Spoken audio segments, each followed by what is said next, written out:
This is Sports Talk with Steve Jones, a Seven Mountains Media production, your daily talk show with the voice of Penn State football and men's basketball, featuring interviews with special guests. Now, here's your host, Mr. Steve Jones. Steve, how you doing today? I'm doing great, and let's get right to the topic you want to talk about right away. Victor Wembanyama. You said his name correctly today. Yes, Look at that. I think I slurred it yesterday. Yeah. But he is going to be a San Antonio Spur. He'll be the third ever first overall pick by the Spurs. The other two are David Robinson and Tim Duncan. It's almost like when they tank for a first overall pick, it pays off. It paid off big. Yeah. It paid off 7'6" kind of big is what we're referring to here. The question's going to be how long does this prolong Greg Popovich's career? This has been the question because it was rumored he would leave after this past season. My feeling is he stays for at least a year or two. He might roll into a front office role after this. He might try and get someone to kind of come in, train him to kind of be the new guy, and then dip into a front office position and just be there because he is, after all, Greg Popovich. He can kind of do whatever he wants. And by the way, they do have on their staff some guy named Brett Brown. It's a pretty good coach right there. They've got him. They could also get anybody. San Antonio's had about, a third of the coaches in the NBA? Yeah. I mean, the San Antonio coaching tree is truly one of the best ever. And it's reached into the WNBA. With Becky Hammon. Yes. Who, of course, made headlines, yesterday as well for losing a first-round pick and a lot of other stuff due to improper conduct. But we're not going to discuss that right now. That's really not, that's not really. It's not worth talking about. Yeah. But what is worth talking about is the fact that the Detroit Pistons had the first overall odds. They had the highest odds technically. They were the worst team this past year. And they now have the fifth overall pick. Whoops. There was no changes from 12 to 6. Every team was the exact same spot. The Mavericks kept their pick. The Magic got the pick from the Bulls. Everything. It went as one would expect if it was going to be perfect. Yep. Then the fifth pick comes before that TV commercial of here's the next top four. And it says Pistons. My Twitter exploded with how dare you take the Pistons pick away? And I laughed. We discussed them so much yesterday, and then they got the fifth pick. And that's the risk of this.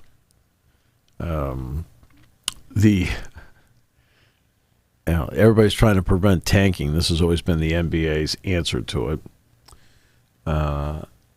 Ping pong balls. It's the same thing with the NHL. They do now ping pong balls. The Chicago Blackhawks ended up with the first pick. Team that desperately needed the Flyers ended up with the seventh pick. Whoops.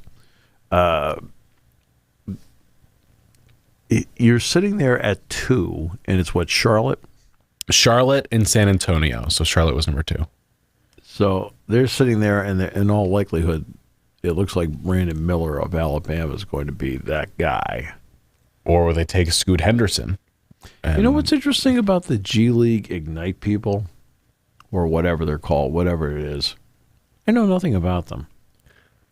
I don't know. I couldn't tell you except for seeing a couple of random highlights last night. That's the first time I've ever seen him play. But I can't. But see, here's always my issue with highlights, right? Which, look, I understand why they're highlights. I mean, if I'm ESPN, I'm trying to show this is what the guy can do. Okay. But I say this all the time when people ask me about football or basketball recruits. What do you think of them? And I said, I looked at their highlight tape. What do you think? And I said, nah.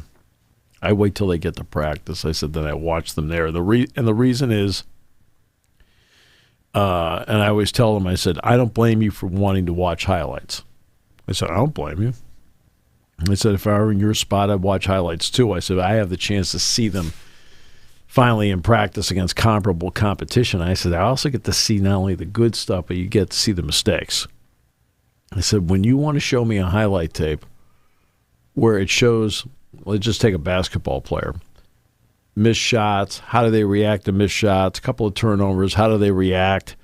To go with all the great stuff that they do. I said, then I'll get a better feel for the kind of player they can be. So, I mean, I only saw what they put out there. Like it was Thompson and Henderson, Owen Thompson, and it was Osar Thompson and Amen Thompson. They're the two Thompson brothers are identical, and they look they look identical. I can't tell you anything about them. I mean, nothing. Now, Brandon Miller I can talk about because I saw Brandon Miller not in person. Okay, obviously I only saw him on TV. And the kid from Arkansas, I saw him in person. Right, Grady Dick from Kansas, saw him in person. I mean, so like there's a bunch of guys in here I saw actually play where you're sitting courtside and you're watching them. I think his name is it Anthony Black for Arkansas? Anthony Black. Yeah. And I watched him play against Kansas.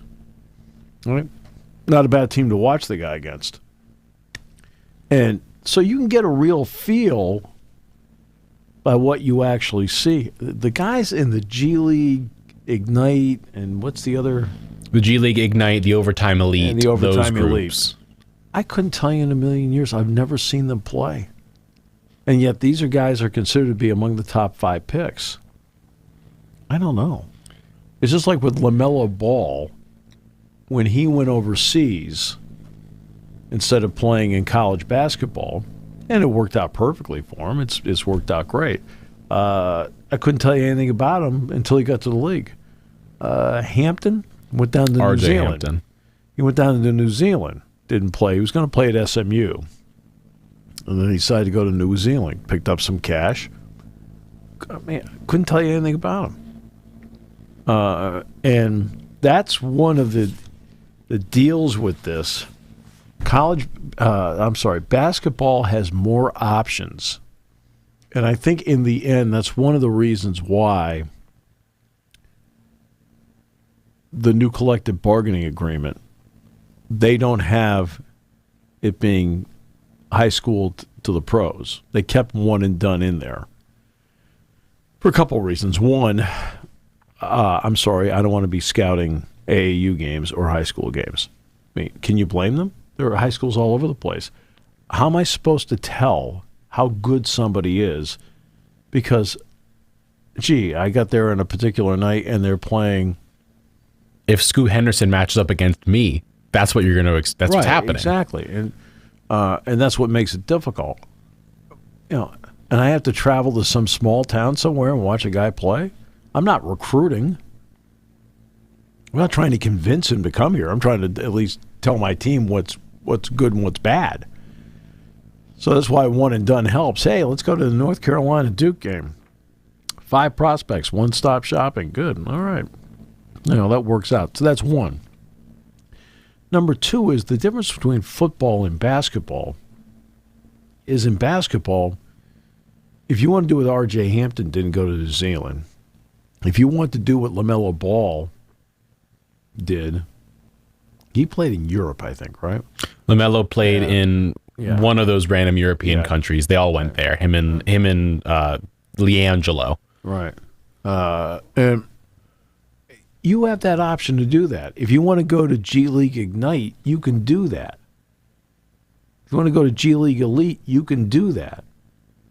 See, that's the difference why they can keep the one and done rule in there, because prospects can say, I don't want to go to college. I'll go here. And others will say, hey, look, I want to go to college. I'd like to be coached by. Okay. Can you blame them? Duke was able to get a lot of one and dones. Well, let's face it. I've talked about many times the ability of, okay, I go to Duke. And how much would it cost to get the training staff at Duke? How much would it cost to get, we talk about out of your own pocket. How much would it cost to get the strength and conditioning staff at Duke? I mean, even here. I mean, how much would it cost here to get Greg Miskinnis to work with you? Okay? As a personal trainer. How much would it cost to get Justin Pomar to be your athletic trainer if something goes wrong? or to have Wayne Sebastianelli be your surgeon? How much would it cost to have Mike Rhodes personally coach you? How much would it cost? You start going through everything. How much it would cost to rent the court at the Jordan Center to get in there and play and practice every single day? How much, you start going through all the costs associated with it, and that's why you see a lot of guys that will choose, hey, one-and-done college basketball. Hey, great, I get to play for Nate Oates for a year. Hey, great, I get to play for Dusty May for a year. I get to play with Mike Rhodes or Mike Woodson or whomever, or Tom Izzo for a year. Right? And it makes a difference. Others just say, hey, look, I can just go overseas, hang, get my year, get some money, and then come back. Because Victor Wembanyama played yesterday at 22 points, 9 boards, and he got paid. Yeah. And he picked up some euros. Pick up a few of them. And the G League Ignite, I enjoy the path that it gives players. Sure. Because the difference with, obviously, we've discussed and you've talked about it now with how the difference between NBA and the other sports leagues is, for the G League Ignite, it is essentially a 1-year system or 2 years at max. We can come in for 2 years, what Scoot Henderson did. He foregone his last year of high school. Yes. He came in, right, did that year at the G League. They're still taking classes and doing all these things developmentally, and then he's here for 2 years, develops, and plays in the G League. That is where they play. They play their G League games against all the other minor league basketball players, essentially. Yeah. And it gives them experience. I mean, the best players so far out of it have been, in the 2 years it's been a thing, were Jalen Green, who was drafted 2nd overall by the Rockets, who can score the lights out of the ball. Yeah. Jonathan Kuminga from the Warriors. Then last year, Dyson Daniels was another top 10 pick, went to the Pelicans. So it's players are coming in, they're picking their different paths, and it now means you don't just have to go to college, which I like. That's what I mean. They have all the options now. Mm-hmm. And this also came about before NIL became a thing. They announced it, and then immediately after, like a year after, they were like, oh, all of a sudden, at least in basketball, a lot of players are saying, oh, I'm going to go to New Zealand, like LaMelo. Oh, I'm going to go to the Ignite, like Jalen Green and Dyson Daniels, these guys who are top 10 recruits. Right. I'm going to go other places, get $500,000 and play against professionals. I mean, they're playing against the best. It's going to be more money than what they get in NIL. Oh, yeah. Just so everybody understands. I think everybody thinks everybody's getting $1 million in NIL. No. You are not even remotely close to getting that. The only ones are the Zion Williamsons are going to get it, but that's it. Right. I mean, there's a select group that will get that. I mean, that's why I always enjoy the NIL valuation is just like a dart against the wall. It's not the actual number these people are getting. You always hear about the big numbers all the time. You don't hear about, then Hunter Dickinson. Oh, I wasn't getting 6 figures. Well, I watched you play last year. I said, whatever you got too much. You know better than okay in the games I saw. I saw him play in person 3 times last year. Okay? He was Yeah. And why is it, and ask yourself, why did he go to Kansas for his 4th year? Why? Because he knows darn well that he is slated to be a late second or free agent in the NBA. And he will go at best to the G League. Right, exactly. So he's going to stay at Kansas where he can, okay? So he's going to go there. That's why everybody makes a big deal out of stuff like this. You have to use some common sense. Why, if he's so valuable, at the college level he's valuable. He's a good player. He can go outside and hit shots. He hit that game winner against Wisconsin. I've seen him have I think of the games he's played against Penn State, I would say one of the games I saw him play against Penn State, he was off the charts, really good. All the other games he was good or like good. In other words, not bad, but good. Right? And a problem you have to deal with and so forth. But, ask yourself, why is he in his 4th year of college? Well, there's a reason he's his fourth year of college. He's an excellent college basketball player, but he's in that gray area for the NBA. He's not going to... Look at Luka Garza from a few years ago. He was drafted by, I think, the Pistons. Pistons, late second round, and he's in G League. G Leaguer. Right, but that's where but again, I go back to when he was in the draft. I voted for him for the Wooden Award. But because I vote for somebody for the Wooden Award, I'm not voting on them for what they did in college. When it came to the NBA, I said on this show, I don't think he'll get drafted. Then he got picked in the second round. But I said he's not going to make it in the league. Mm-hmm. Because the league's changed. The league has changed. Not because Luka Garza is a bad player. That is not why I said he would. If you say somebody's not going to make it in the league, it is not because I, saying that, think he's a bad player. Quite the contrary. I'm just telling you that based on the league the way it is now, he doesn't fit. The ones who fit are Brandon Miller. Hunter Dickinson, based on how the league is now, doesn't fit. Victor Wembanyama is what the league is going to be. Right? That's the kind of big man that this league wants. You need athletic players. You need players who can shoot if they're bigs or wings. You need people who can defend every position. And Victor does that. Scoot has a 6'2", but is 6'9" in terms of wingspan, which is huge. Crazy. Yeah. And he's athletic, and he's good at what he does. He can't shoot, but you can develop a shot, as we've seen with so many players. I mean, look at what Brook Lopez has done in Milwaukee. Yeah, but I look at Ben Simmons. I didn't like Ben Simmons at all. But Ben Simmons and Markelle Fultz is weird. But Brook Lopez shot like 3 3-pointers in his entire Nets career and is now a 40% shooter on high volume with the Bucks. Yeah. You can develop a shot in someone if the mechanics are there. You can. You have to almost break the shot down. I've seen players on the college level where they took the offseason, they broke the shot down, and literally, like for 10 days, they'd move them from 3 feet to 5 feet. And it frustrates the heck out of them. Like, when can I start shooting? Just do what we're telling you to do. And then I watch the player become a much better shooter. The player I'm referencing is DJ Newbill. Between his junior and senior seasons, they did 10 days where they broke, because he asked. They broke his shot down, and they took him in increments, 3 feet to 5 feet to 10 feet, and just went through all the mechanics of the shot. So you can do that. But when you're looking at the league is what it is now. That's why there are guys that are role players, like a Robert Williams. Robert Williams does not fit the profile. Robert Williams played against Penn State when he was at Texas A&M. And what I saw was a guy that had no range. When I mean no range, I'm talking about anything beyond 10 feet. Okay? So, anything from 10, let's be generous, 10 to 12 feet in, okay.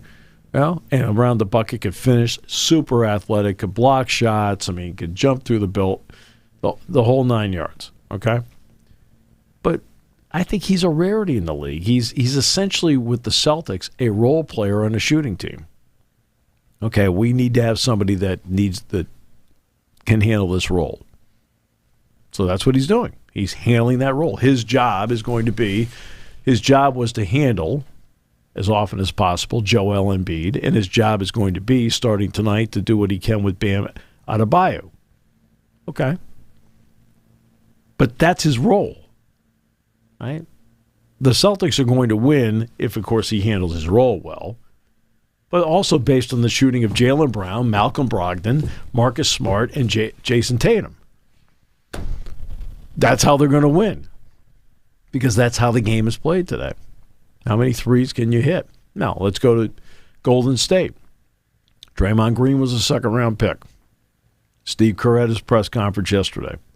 They asked about moving forward, what to do. And he admitted, he said, we handled the whole Poole Green thing. He said, we never got over it. He said, we didn't handle it right. Okay. Big to say that. Question is, does Draymond Green think he handled it right? We'll find out on his podcast at some point in the near future.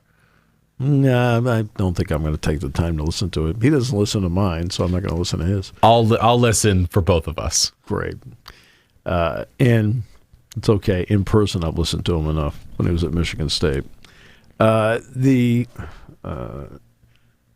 said yesterday, he says, look, moving forward, he says, we can't win a championship without him. He's not wrong. But again, he is a role player. That team goes as far as Steph Curry, Klay Thompson. Now you add in Jordan Poole, Andrew Wiggins. Okay, Loney, for example, is a role player.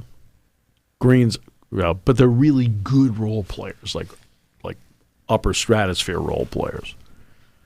And you just can't have 5 stars out there trying to shoot the ball. There's one ball. You can't have it in 5 hands at once. But the guys we're talking about in college, Luka Garza, Hunter Dickinson, are not those high leverage role players. I mean, they can't do what Robert Williams does. They cannot do what Loney does. They cannot, they can't do any of that stuff. Right? They're not in the same category, remotely in the same category as Anthony Davis. Right? If you have a big man like Luka Doncic or you have somebody like Jokic, they can't pass like Jokic can. I mean, Jokic had, 14 assists last night to go 21 rebounds? Yeah. Crazy statistics. But that's how he plays. That's not atypical of him. I mean, that was actually typical of him. That is the 6th triple-double of the postseason. That's how he plays. But see, he brings elements to the table that the guys were talking about when people start asking, why didn't Luka Garza make it? Why won't Zach Edey make it? Why won't Hunter Dickinson make it? Well, if you're going to be a big in the league, you've got to bring something to the table that changes the dynamic of your team.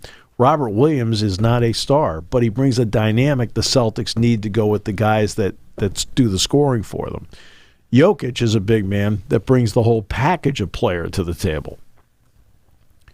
And I think he can outrun Edey. Probably. He definitely can outrun Garza. Let's take one of the greatest college basketball players of all time. I think he's one of the greatest of all time. Christian Laettner. In college, he was considered to be like the best. He was the college player placed in the dream team. He was. And he had an average at best NBA career. Yep. Played for 6 different teams: Minnesota, Washington, Atlanta, Detroit, Dallas, Miami. I think he made the All-Star team twice, maybe? Made the All-Star team one time and was an all-rookie on the 92-93 team. He made the All-Star team when he was with the Atlanta Hawks, I believe. I believe that is the correct answer. Yes, in 96-97. When he was 27 years old, he averaged 18 points. At the time, good. Right. But again, Laettner was expected to be the greatest of all time because he came in as this mercurial figure, one of the few college players on the dream team. He was the only college guy. Well, it was mandated they had to have one. Yeah, and he was that one. And when they did the scrimmage in Monte Carlo, he watched. Mm-hmm. He could not shine their shoes. He did not play in the scrimmage in Monte Carlo. That tells you, okay?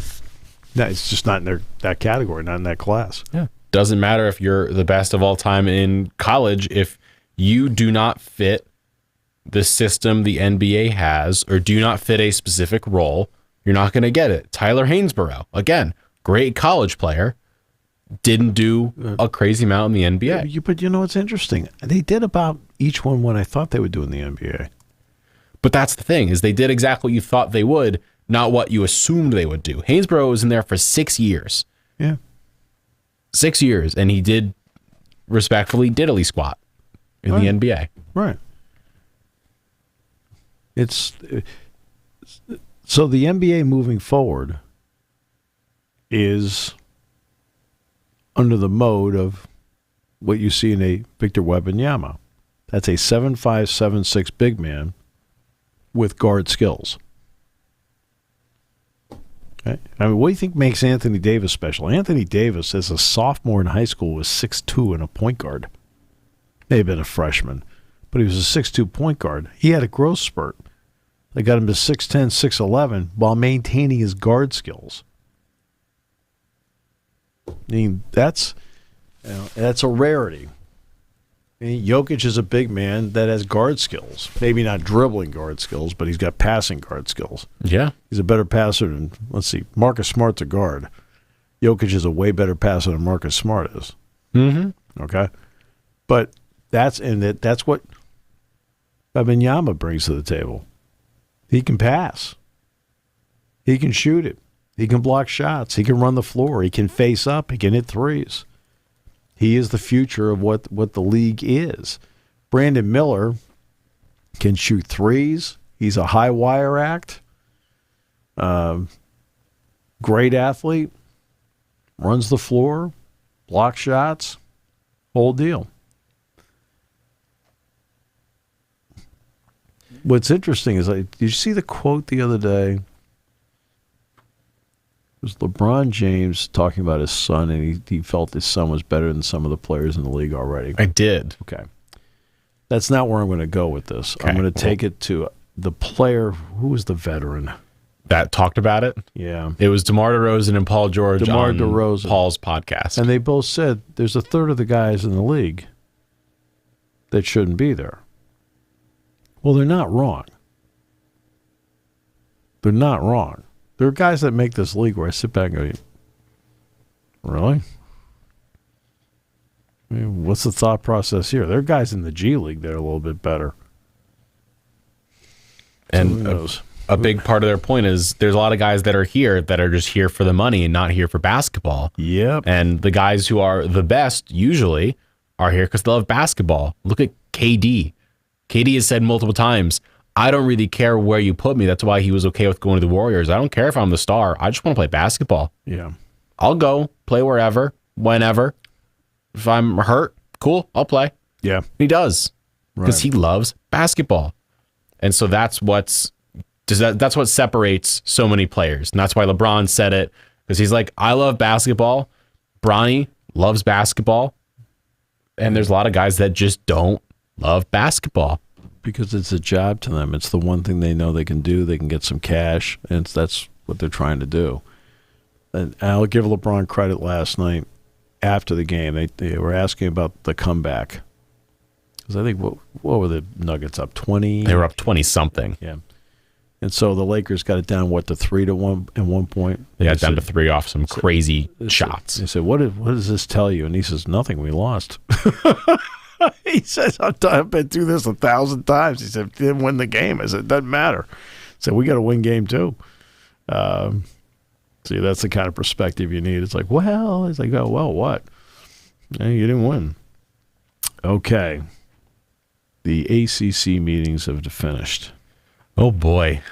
What a fun time it's been discussing this. 3 straight days of ACC chats. Okay. And where has it led us to, Steve? Exactly the same point where when I started this, what did I say?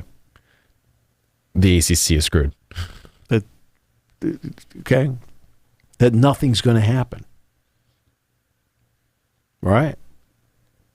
I'm still going to hold to that. I don't think anything is going to happen. So there are charts out there that deal with the average payout of conferences. Okay. And it goes back to 2019 where they're saying the average payout per school in the Big Ten is $51 million. SEC 44.6, Big 12 38.8, Pac-12 31.3, ACC 29.5. Okay. So now advance to 2023. ACC, is even with the Pac-12 at about 31. It's a little higher in the Big 12. Definitely the graft is going up in both the SEC and the Big 10. And then starting in 2024, the graph starts to explode. Oh, whoops. The numbers start climbing higher and higher. And by 2029, they're saying the average, now we'll find out in the contract whether it's true or not, but the Big Ten, 89.4 per team. The SEC, 82.3 per team. The Big 12, 66.7 per team. We'll see. They estimate the Pac-12, which doesn't have a TV contract, so I don't know how you can say this. They get 60.3. And the ACC 51.4. Yeah, you're talking about a $40 million difference. And this goes back to what I said yesterday. I can understand completely why the, what are they calling themselves, the Magnificent Seven? The ACC 7, which includes Virginia Tech. Yeah. You know, Virginia Tech, a powerhouse in all sports. You're sitting there, you're Florida State's athletic director. I'm going to get $280 million less, like more than $250 million. Okay, 280, okay, less, 200 than Rutgers. I'm not here picking on Rutgers, but I think it's obvious what we're trying to draw the comparison to. It's because it's Rutgers. So Jim Phillips said today, when it came to grant of rights, and the schools looking at grant of rights, he says that's not a warning sign. These are schools that are under a lot of stress, a lot of pressure. He's right. Reality is our conference is third in the country in media rights distribution. We need to close the gap. Now, I think he's actually right about that. I know what the chart says, but they probably are third because you saw that per school, and it's just TV rights per school. So it's now you start adding in the bowl and the NCAA basketball distribution and things like that. The Big 12 number was like 31.5 or something like that. I think the ACC is around 36 right now. He says he's confident that the Magnificent Seven schools are now on board. He said, what I've been told is that we're all in this thing together, emphatically. So they're doing a High School Musical number right now. We all believe in the ACC. Well, Steve, we're all in this together. We want to continue to work together. That was today's press conference.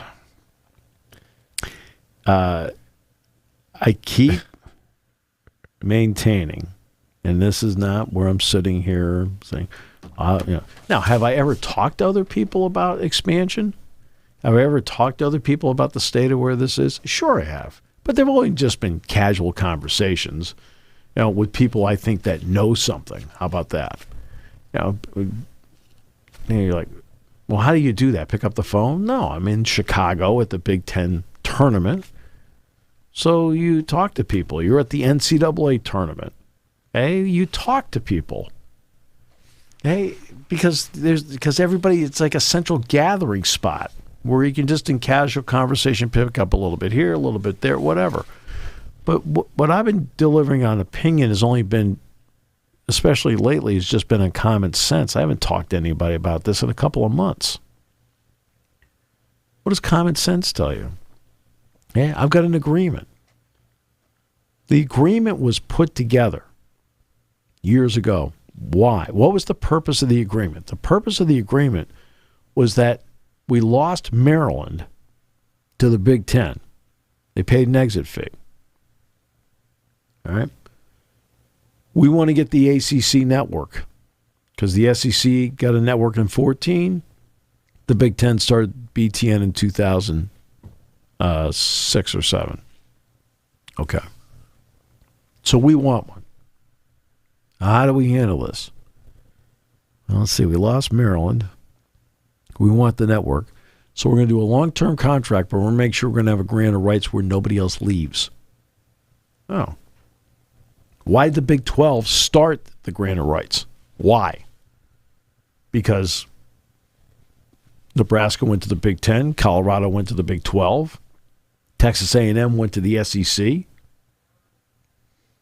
right? Missouri went to the SEC. They lost 4 schools.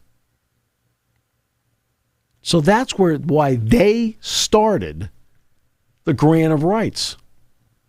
So they wouldn't be losing people. Why do Oklahoma and Texas have to pay $50 million to get out of the last year of the deal? That's the grant of rights media number. That's what they're all supposed to get. I think they're all supposed to get over $40 million on the last year of their contract. Well, what do you think they're paying that for? Okay. It's an exit fee coupled with the grant of rights number. come on. That's how tough these things are to break. Texas and Oklahoma are going to go to the SEC early. They didn't break the deal. Why are they still members of the Big 12 today? Why are they both playing Big 12 football and basketball this upcoming season? Why? Because that's how tough that agreement is to get out of, and they know it. Yeah.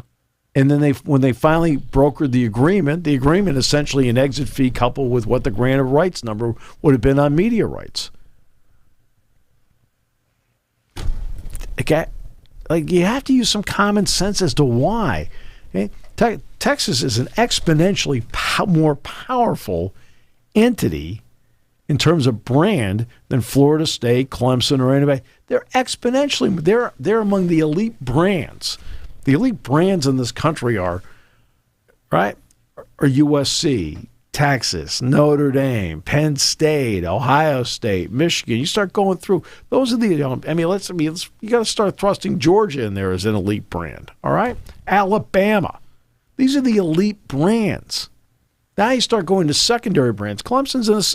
I don't care what Clemson's done getting to championship games. They're still a secondary brand in terms of being a TV entity. And I'm talking about TV and brands are TV entities, right? So Clemson's right there at the edge of the top 10. Florida State was 15 this year. And Florida State hasn't been playing well until this past season. They went 10-3. But Texas is sitting there as Texas and Penn State were side by side on average TV viewership this year. Well, if they can't break it and have to pay $50 million so they can get into the SEC 1 year early, not 2 years early, everybody assumed they'd be in now. No, it's that difficult to get out of. I mean, yeah, everybody has to use some common sense on all this instead of just, oh, it's going to happen. Like, no, this is not sitting down saying, hey, look, we're going to add in the Houston Texans. We're not going to do that. We're going to do Seattle Kraken and Vegas Golden Knights. Okay, we got expansion teams. We're great. Right? You're taking existing brands, and they put these grant of rights in because they're trying to stop movement. The Big 12 is trying to stop movement. How did the Big 12 end up getting Cincinnati, UCF, Houston, right, and BYU? Well, BYU's independent, so that there's no exit fee with them. Right? I don't think they had to pay the West Coast Conference an exit fee. I don't think. No chance. But they're all in the American, and their exit fees are minimal. Right? Because the American doesn't have a, I think each school gets like $6 to $7 million per season in TV numbers. Sorry, it's not difficult to get out of. But if you're among the big ones, why aren't USC and UCLA playing this year in the Big Ten? Because the grant of rights? Because their grant of rights expires August 1st next year. They joined the Big Ten officially August 2nd of next year. That's funky timing, wouldn't you think? Yeah. What a coincidence. Because they don't want to pay the exit fee. Now, there's also a lot of organizational stuff that has to go on for them to be in the Big Ten. It is a complicated move because of location, adding into schools. How do you want to do a schedule? How do you want to do a basketball schedule? How do you want to do a volleyball schedule? With all the travel that's involved for everybody, but especially for them and trying to be sensitive to them as to what they need. But why aren't they playing in the Big Ten this year? Because they're not going to break the Pac-12 grant of rights. And schools, fun fact, I believe, and let me know if I'm wrong, they like money. Yeah. Because guess what? You need to pay for everything. No offense. Okay? And I hope nobody takes offense to this, please. But I love the fact that we have all these sports. Okay? So all this money that's being brought in, this is the big mistake in the O'Bannon trial that Mark Emmert made. He started talking about the ivory tower, and he starts talking about education. Look, just tell him where the money goes, Mark. Okay? Do you love women's sports? Yes. Right? Do you love men's soccer, baseball, wrestling? Okay? How do you think we pay for this? We pay for this with TV contracts for football and men's basketball. We pay for this with full stadiums in football. Right? They don't keep all the money. Football doesn't keep all of its money. Men's basketball doesn't keep all of its money. And for everybody that enjoyed watching Caitlin Clark play this past year, and she put on quite a show, as did Angel Reese and everybody else in the women's basketball tournament, guess what? None of them make money. Zero. Zilch. Now, there's money moved around in such a way where it's South Carolina comes out even with the men's program and so forth, but that's not the reality of it. They don't have a TV contract. They don't. And that's why they're talking about, hey, we want to get a TV contract out of this. But they're talking about a TV contract that may be $80 to $120 million a year. I mean, okay, that sounds good on the surface, but that's not a lot of money in today's world. Because we're talking about with these contracts, millions. You're talking about $80 to $120 million that would have to be divided up among how many schools? Okay, it helps. It will help. But the NCAA men's basketball tournament's $1 billion enterprise. Right? And people watch it.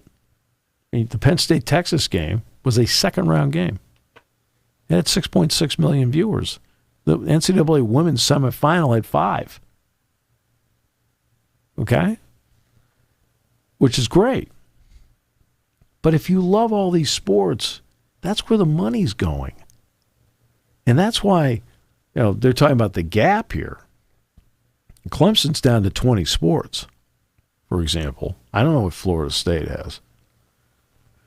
I'd have to look it up. It's probably around 20, But, these TV deals, they talk about the mega TV deals and sharing revenue and things like that. I mean, they may have to start sharing revenue, especially in the college football playoff, right? And that may be down the road one of the things that happens where they have to start sharing revenue with the players that are in the college football playoff. And look, you're asking a lot. You're going to play a 12-game season. You may have to play a conference championship game. Then you play a first-round game. Okay? Then you play a quarterfinal game. Then you play a semifinal game. You're putting your body out there a lot for something that's raking in millions of dollars. That's why I can understand those who are fighting. Florida State has 18 sports. 18 sports. Okay. See, they have 18 sports. All right? So they're not over there as much as you love, like Penn State is 31. Ohio State is 34, believe it or not. I think Northwestern has 18 to 20, something like that. But a lot of schools have that number. I think you're required to have 14. You're required to have 14 to be an NCAA school. Yeah, and Texas is like just barely above it. And then you got schools like Michigan with 30. Right. But again, when you look at Texas is a mega brand with a lot of cash. They are awash in donors and awash in cash. Why are they playing in the Big 12 this year? Money. They don't want to lose money. Right. They would have to pay double what they had to pay to get out. They don't want to do that. Okay? Same thing with Oklahoma. I mean, I don't know how rich Oklahoma is, but Texas is an obvious one. But those schools both super successful at all the sports they do, have crazy, as you said, donors and everything. They can do what they want, but they're like, we'd rather save the extra money. They got a lot of oil money down there, but they need their money. Okay? I mean, they just built the Coliseum, 10,000-seat arena, the Moody Center, to replace the Irwin Center down there. And ask yourself, why are they playing in the Big 12 this year? because they didn't want to pay the grant of rights and the exit fee. Same thing with Oklahoma. And the SEC wasn't going to help them do it. Right? Next part is, okay, if they're not doing it, that tells you where Florida State and Clemson are in all this. The grant of rights, because I've read both of them, there may be some subtleties, but there isn't much real difference between the two because they were put together to prevent people from leaving.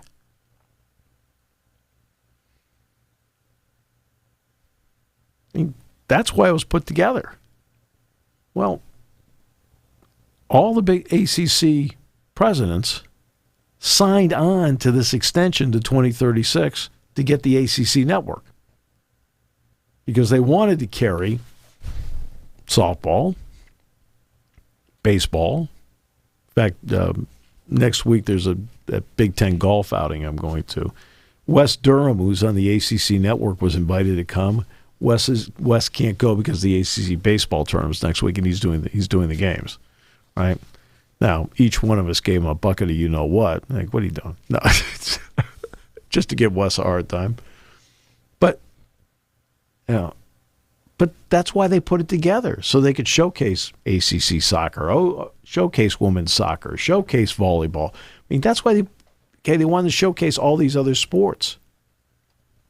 That's fine. So those are the choices you make. That's a choice they made. Well, they asked ESPN because the contract would have run out in 2027. Well, did anybody in 2016 foresee the Big Ten and the SEC getting the numbers they got in 2016? Clearly not. Because the Big Ten hadn't even signed its contract yet for the last one that went 6 years. And some people thought that the Big Ten waited too long.